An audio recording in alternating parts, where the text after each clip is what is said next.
I wanted to come out and talk to you a little bit about my asparagus.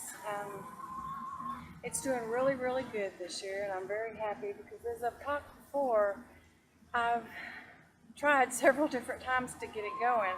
I've always been one of those that you dig a hole and plant and it grows.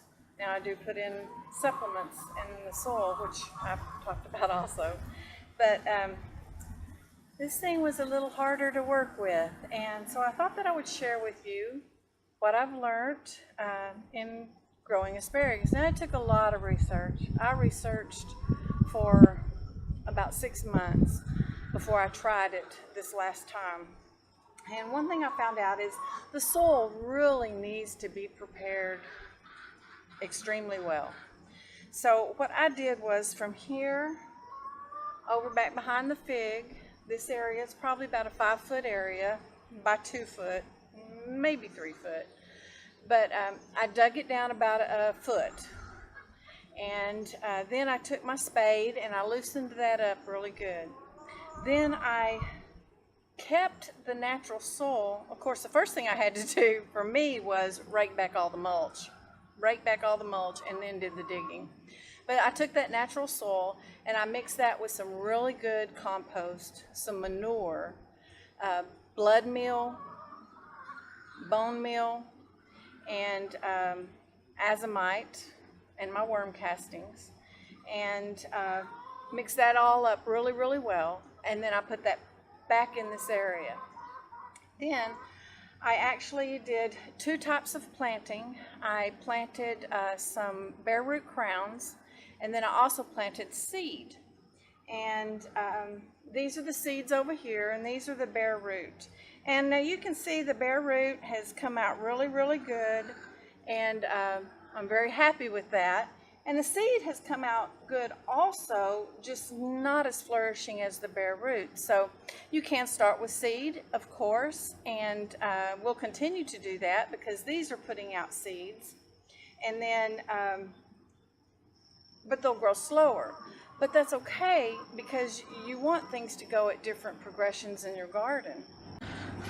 Once I got the soil prepared, as I said, with the compost, the blood meal, and the bone meal, I made lines this way, little swells, if you would. I dug out little holes here, and that is where I planted the seed over here, and then here, that is where I planted my crowns. I made these a little deeper because they were crowns. Placed the crowns in, made sure the roots were spread out real good, and then I covered them up. And the same with the seeds. I put them out, I put the seeds down, and then I covered it back up. Making the rows for the bare root, I made bare root crowns. I made those a little deeper because I wanted to be sure the roots were completely underground. I spread them out really good, and both have flourished. So that's how I got it started this year. Really prepared my soil very well. And now, once this goes dormant, I'm gonna cut it off, and I'm gonna put it all in my compost. And there is a reason for that, because there is a beetle that will attack your asparagus, and one of the best ways they say to avoid that is to cut it off and not to give them anything to eat on through the winter so that they don't survive. Now, of course, I haven't seen any aphids or beetles or anything on my plants this year, but I want to deter that, so I will be doing that. And then another thing that I'll be doing after I cut everything off is I'll be mixing up some compost, some bone meal, some blood meal, and I will be spreading that over the top of this whole area.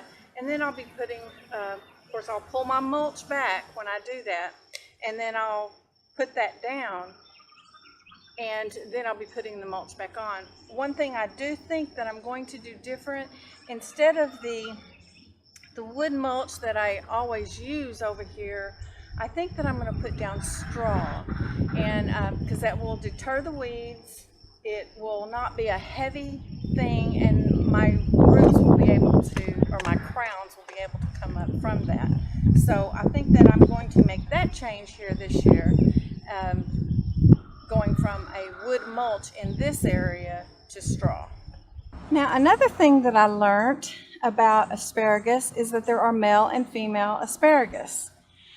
You do not have to have both to grow your asparagus. You can have totally male and they'll grow, of course, all female, they'll grow, and you'll get your asparagus spears.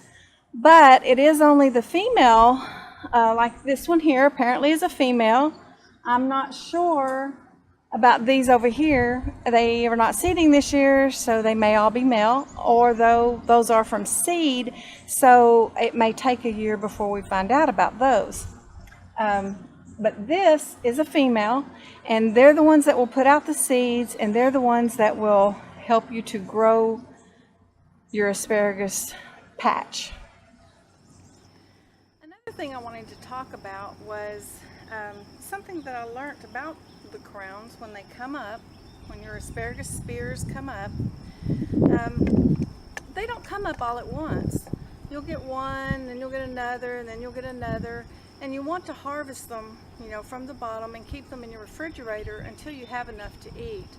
Which makes me think about going to the grocery store where they have all these little bundles of asparagus.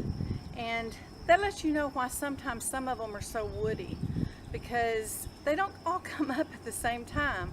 They've either let some go too long if they harvest them at the same time, or they've been sitting up that long if they harvest them. So another reason why you should grow, if you like asparagus, grow it. That way you'll have it fresh. And I am probably sure that eating it fresh, just like everything else that I grow in the garden, is going to be a totally different thing than we buy in the store. It's because it's going to be higher in nutrients, and it's going to be higher in flavor than anything we buy in the store. It takes you a while to get it started, but for me, it's well worth the effort that I've put into it. And I've put in a lot of effort because, you know, third time's the charm. But and it took a lot of research, but it's well worth it. It's going, it's blooming, it's getting seeds, and kind of a little heavy right now because we've been getting rain for the past 3 days, but look how tall these stalks are. I mean, these are some really nice bronze. So I hope you try growing asparagus. It's a very healthy plant for you. It's a very good plant, and a very unique plant. And to me, even if it's not for eating, it's very ornamental in your garden. But it is one of those edibles that you can grow in your garden that will look pretty also.